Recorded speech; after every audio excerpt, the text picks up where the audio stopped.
Right, welcome to the Explainer. We've got a massive, urgent topic to get through today, so let's dive straight into it without any messing. Just look at the absolute size of that figure. Let that sink in for a second. That right there is the towering, inescapable reality of the housing and rent crisis in Ireland today. We're not easing into this topic purely because our young people aren't being eased in either.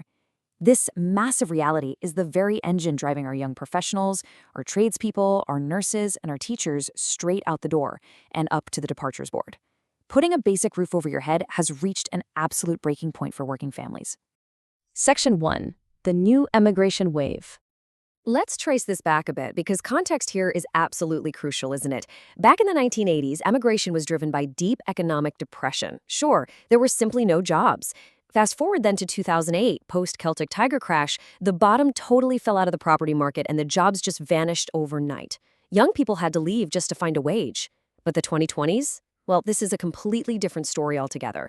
Today's young working families are packing their bags and leaving an economy that is, on paper anyway, absolutely booming. Jobs aplenty, multinationals everywhere.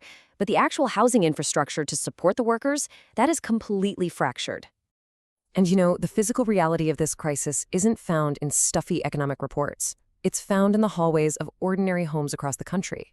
The sight of packed suitcases sitting by the front door, the departures boards filling up with flights to Perth and Vancouver, fresh Irish passports getting stamped for one-way travel. This is becoming the grim norm for families all over again. For an entire generation now, the local rite of passage isn't buying your first car or putting a deposit on a house anymore. It's booking that long-haul flight out of Dublin Airport. Section 2. The rent generation divide. What we are really looking at here is a stark, deep divide right down the middle of Irish society. It's a tale of two Irelands, really. On one side, you've got the more established, generally older generation of Irish homeowners. If you bought your house 20 years ago, you might be sitting fairly comfortably right now, pretty well insulated from the worst of the rental chaos. But on the other side of that line is the younger generation, the new workforce, and they are taking the absolute brunt of this crisis. It's driven a massive wedge between those who have secure, affordable housing and a youth demographic that feels totally locked out of the very concept of homeownership or even secure renting. When you actually sit down and look at the raw maths of it all, you quickly realize this isn't about young people mismanaging their money or buying too many fancy coffees. Contrast the average take-home pay of a young working family with these astronomical rent prices. It is a mathematical impossibility for young professionals to put a roof over their heads without handing over practically all their hard-earned wages to a landlord. You literally cannot make the sums work to save for a future, let alone live comfortably today. Section 3.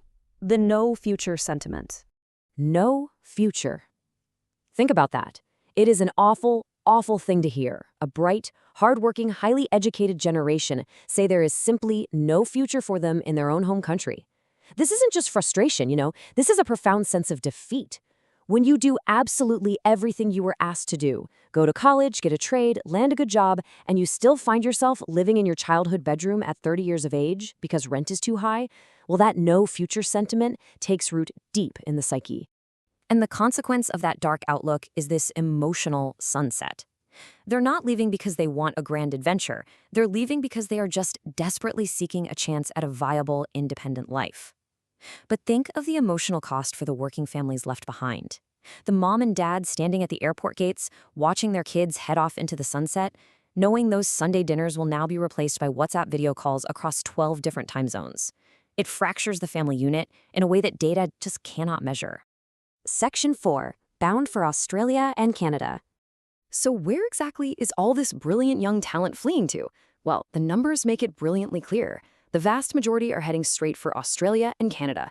These two nations are heavily dominating the departures, basically rolling out the red carpet for young Irish tradespeople, healthcare workers, and tech professionals. Places like Sydney, Toronto, and Calgary are reaping the incredible benefits of Ireland's world-class education system, and they are scooping up our talent by the absolute plane load. And to be honest with you, it's easy to see why they're going.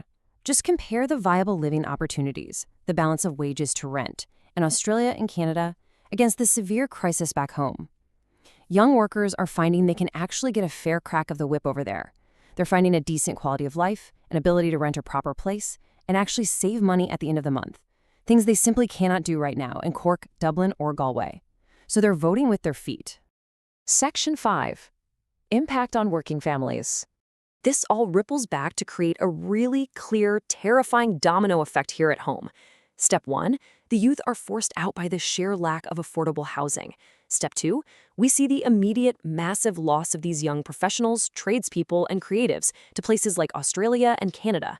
And step 3, this places a severe, totally unsustainable strain on Ireland's remaining domestic workforce. Think about it. If you drive the youth out, who is left to staff the wards in our hospitals? Who is left to stand at the top of the classroom and teach our kids? Who is going to pour the concrete and build the very houses we so desperately need to fix this crisis in the first place? The remaining workforce is left carrying the heavy burden of an economy that is suddenly missing a massive chunk of its most energetic generation. Which brings us to the ultimate question, and it's one that every single policymaker and citizen needs to be asking right now. If our young talent, literally the lifeblood of our nation, is forced to pack their bags and build their brilliant futures in Sydney or Toronto, who is left to build Ireland's future? Thanks a million for joining me for this explainer. Think hard about what this all means for the country moving forward. Until next time, take care of yourselves.